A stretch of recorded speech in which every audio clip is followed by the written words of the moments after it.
So mga tol, 3 araw na nga lang po, magaganap na ang laban ni former 3 Division World Champion General Casimero versus Japanese Kyonosuke Kameda sa bansang Kyrgyzstan. Marami nga po ang tumatalpak dahil posible umanong in-knockout ni Casimero si Kameda sa loob ng first round. So hindi nga lang po sa laban ni Casimero excited ang mga solid fans at mga bashers ni Casimero. Dahil sa weigh-in, excited din sila. May mga gusto din kasi makipagpustahan sa weigh-in. May mga nagsasabi kasi na baka mag-overweight daw si Casimero dahil naka-sauna suit pa rin daw ito ilang araw na lang bago ang laban. So lumalabas na parang dalawa ngayon ang kalaban ni Casimero, ang timbangan at kalaban niyang si Kameda. So para naman po sa atin mga tol, kaya siguro naka-sauna suit pa rin si Casimero dahil malamig sa bansang Kyrgyzstan. Mahihirapan magpapawi si Casimero kapag hindi siya naka-sauna suit, pero tiwala naman tayong kaya ni Casimero kunin ang timbang sa 58 kg or 128 pounds. Speaking of timbang, mukhang wala na pong kaproblema itong makakalaban ni Casimero na si Kameda. Bago po kasi ito lumipad pa Kyrgyzstan, sinabi ni Kameda na perfect na daw ang pagbabawas niya ng timbang. Dagdag pa ni Kameda,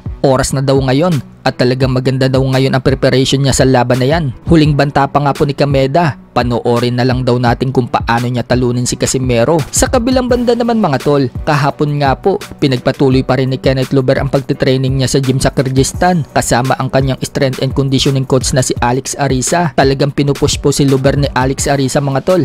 At kung si Casimero, sinabing 30 seconds lang, tatapusin na nito si Kameda. Ang isa naman po sa trainer ni Kenneth Luber na si Dindo Campo, sinabi na kung si Casimero 30 seconds lang, tatapusin na itong si Kameda pagdating daw sa kanila. Mukhang first round lang daw kay Luber itong kalaban niya na si Luciano Baldor. Kumusta na kayo? Kasi matik talaga, 30 seconds lang ka General Casimero ha.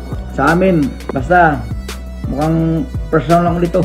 Sa ibang balita naman mga tol, Floyd Mayweather Jr. sinabing nalulungkot daw siya para kay Manny Pacquiao dahil sa edad niyang yan, lumalaban pa din daw ito habang siya financially set na daw. Lumalaban lang daw siya sa exhibition dahil gusto niya at para magpasaya. Marami nga daw lumalabas na iba't ibang stories tungkol sa kanya na nalulugi na siya. Pero ang totoo, napakarami daw niyang pera at maraming property. Pagmamalaki ni Mayweather, lahat daw ng property na meron siya, bayad na. Yung kanyang jet at mga kotse, may-ari din daw siya ng $1 billion of buildings. Napakarami daw niyang property at may steady daw siyang investing sa iba't ibang bagay. Investment sa tech world at sobrang dami daw ng smart investment. As Pacquiao at his age, which is sad that he has to fight. Every property that I have is paid for.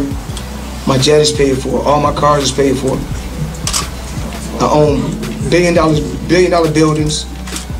I own so much property, and I'm steady investing in different things.